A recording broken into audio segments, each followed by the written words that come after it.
నా వాచ్ కనబడలేదు, ఎక్కడ పెట్టావు? అబ్బా అక్కడే డ్రెస్సింగ్ టేబుల్ దగ్గర ఉంది చూడండి. సంధ్య, నా ఆఫీస్ ఫైల్ కనిపించట్లేదు, ఎక్కడ పెట్టావు? నిన్న నైట్ మీరే కదా కబోర్డ్ లో పెట్టారు చూడండి. సంధ్య, సంధ్య,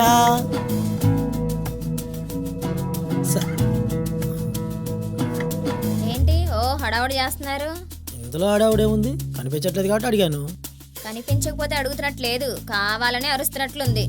అవునే, కావాలని అడిగాను. అయినా భార్యలకి భర్తల కంటే ఇంపార్టెంట్ పని ఏముంటుందే? అంటే నేను ఇంట్లో ఉంది మీకు సేవ చేయడానికేనా? అవును, అందులో తప్పే ఉంది. మా అమ్మ మా నాన్నకి, మా బామ్మ మా తాతకి, అంతెందుకు మీ అమ్మ మీ నాన్నకి చేసే ఉంటుంది కదా. అలాగే నాకు నువ్వు. ఇవన్నీ తరతరాలుగా వస్తున్న ఆచారాలు శ్రీమతి గారు. తరతరాలుగా వస్తున్న అలవాట్లు ఎప్పుడో ఒకప్పుడు మారతాయి పతి గారు.